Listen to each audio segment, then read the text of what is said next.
I am happy that PC players finally get to experience some of the great PlayStation games of the past few years. Sony's pricing strategy is another topic. Hello, I like money. But there is no doubt that we're getting good ports of great games. When it comes to Uncharted, however, one might wonder why a PC player who never owned a PlayStation or played an Uncharted game should care for the fourth and final entry of the series. I'm glad you asked. If 12 years ago someone had asked me what the most epic game was that I have ever played, I would have said God of War 2. But something significant happened that year. I started earning my own money, which meant I could finally send my PlayStation 2 into its well-deserved retirement and buy a PlayStation 3. I got the slim model and it came bundled with Uncharted 2, and oh boy, this game changed how I perceived gaming. It was a milestone when it came to cinematics and set pieces in video games. So obviously I've got a connection and a deep love for the franchise. But if you don't have that connection, is it even worth it getting into Uncharted 4? And shouldn't we be very skeptical when it comes to part 4 of the beloved treasure hunter franchise?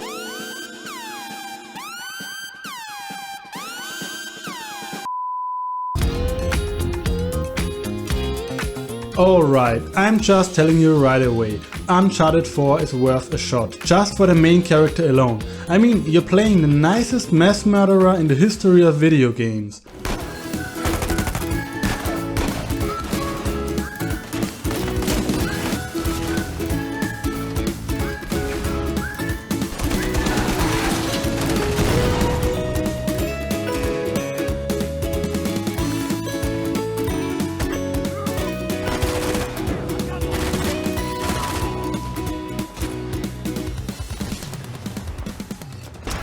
Oh, holy shit.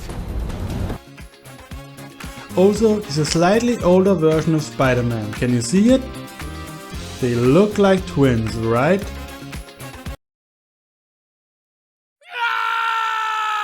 Jokes aside, the Nathan Drake character is actually a Brendan Fraser type. If you're wondering who Brendan Fraser is, I'm happy that you still have your whole life in front of you. I barely remember how it felt being young. Anyway, he's the Chris Pratt of my generation, but funnier. At least funnier than Chris Pratt with a six-pack. Not necessarily funnier than Chris Pratt before steroids, because that guy was hilarious. I'm gonna tell you all of my secrets. Oh no, that's not necessary. I once forgot to brush my teeth for 5 weeks. I didn't actually sell my last car, I just forgot where I parked it. I don't know who Al Gore is, and at this point I'm too afraid to ask. When they say 2% milk, I don't know what the other 98% is. Another reason to play Uncharted 4 regardless of your history or non-history with the franchise is that it's objectively the best part of the series. Now, you might know some Uncharted fans and you might have heard some of them say that Uncharted 2 is the best of the bunch.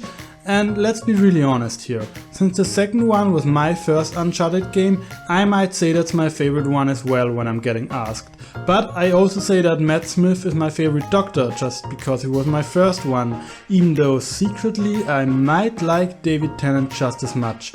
And Peter Capaldi maybe even a little more.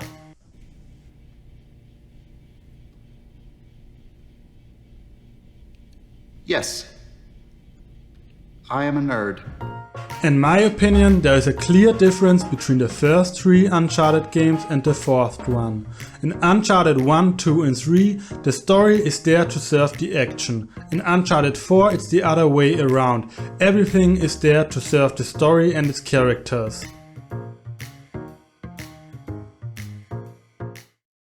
Story is the foundation of all entertainment. You must have a good story, otherwise it's just masturbation.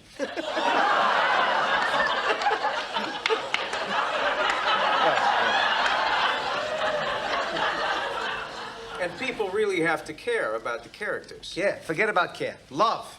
They have to love the characters, otherwise why would they keep tuning in? Wouldn't tune in. Would they tune in? No tune. The game has an unusual slow start and takes its time to introduce us to the characters and their lives, and I think that's one of the best narrative decisions they could have made.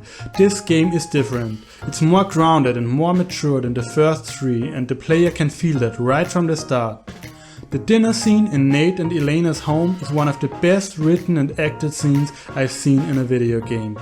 Nothing really happens here on the surface, but there's so much going on in the subtext.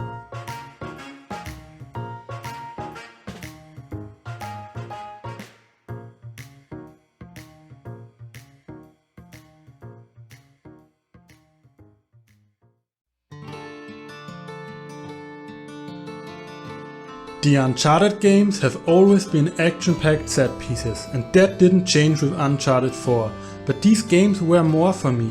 They evoked this childlike feeling of adventure within me.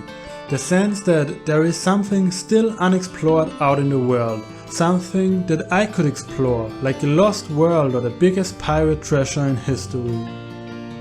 Uncharted 4 gives me the same feeling, but through the eyes of a grown-up who has to make decisions about what's important in life.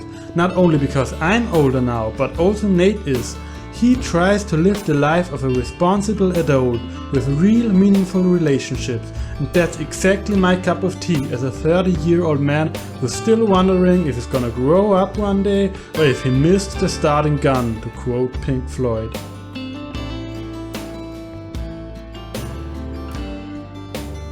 So I can relate, not only to Nate but also to Elena, and to some extent even to Sam's obsession.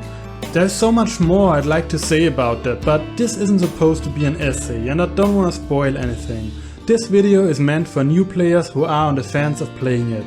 If you like adventures or if you're a fan of well-told narratives in video games, this is definitely a game for you.